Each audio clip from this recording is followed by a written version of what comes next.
Hi, welcome to Take 5, a daily Bible time studying the New Testament by chapters. Today is May 28th and we're in Revelation 13. If anyone has ear, let him hear. Revelation 13 verse 9. The first verse of chapter 13 is a continuation of chapter 12. It is Lucifer who is standing on the sands at a seashore and who brings this beast out of the sea.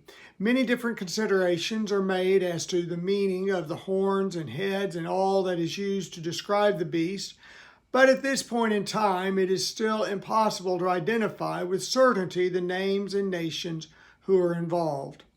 There are those who have put names and dates with all of this, and so far, they are wrong. It is clear that the dragon, Satan, has the political use of one known as the beast, and a second beast who acts as a spiritual guide. Satan is able to put this beast in control on earth, which the devil can manipulate as the one in control of this planet. Jesus spoke of Satan as the ruler of this world, and Paul describes this world as the place you formerly walked according to the course of this world, according to the prince of the power of the air, of the spirit that is now working in the sons of disobedience. Those of disobedience being the unredeemed of this world. The unredeemed live in the lusts of the flesh, indulging in the desires of the flesh and of the mind, and are by nature children of wrath. And this inner nature gives them the inclination to obey their leader, Satan. In Revelation, the following of Satan's propensity for evil no longer is hidden back or held back in any way. Everyone is on board with him. The whole earth followed after the beast, and as well they worshiped the dragon because he gave authority to the beast, and they worshiped the beast, saying, "Who is like the beast, and who is able to wage war with him?" Could the world ever become satanic in worship preference? People will follow popular leaders. They will believe what the leaders believes, and that includes spiritual beliefs. Verse 6 says that the beast blasphemes against God. In Fidel Castro's takeover of Cuba, it included soldiers going into schools to indoctrinate children by having them pray to God for candy, with which nothing happened. Then they were to pray to Castro for candy, and when they opened their eyes, the candy was on their desks. The beast will use all kinds of methods to turn devotion to himself. All who dwell on the earth will worship him. Those whose names are not recorded in the book of life, and for whom Christ died not. In verse 11, the second beast is spoken of as the spiritual leader of these antichrists.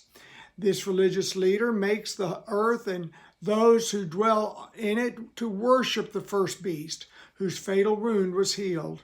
The political beast is going to be one who is seen as having miraculously been healed of some wound, thus denoting God's hand upon them, and the second beast leads in worship of that leader.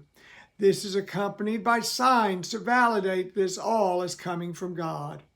Jesus criticized people for their lack of belief in him by saying, "Unless you people see signs and wonders, you will simply not believe."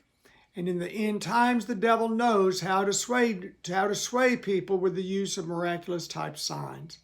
This is the danger of prosperity preachers such as Benny Hinn, who use showboat type healing performances to cause people to believe. And he causes all, the small and the great, and the rich and the poor, and the freemen and the slaves, to be given a mark on their right hand or on their forehead, and he provides that no one will be able to buy or to sell except the one who has the mark, either the name of the beast or the number of his name. This is not to be confused with the seal placed upon the 144,000. That seal would more likely be the inward filling of God's Spirit, just as Scripture describes it numerous times. But here in Revelation 13, there is a visible mark on those who belong to the beast. No one will be able to buy or to sell except the one who has the mark. There is a denial to make purchases except for the one whose mark of the beast is upon them.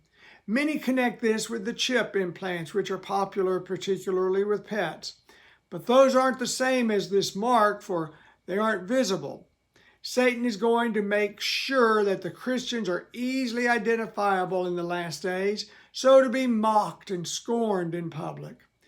Is there visible evidence in your life of belonging to Christ, even if it means being shamed and scoffed by others? The believer needs to be used to standing firm in Jesus. Thanks for being here today. Now may God's grace and peace be ours as we seek to live our utmost for His highest. Have a great day. We'll see you tomorrow. Bye now.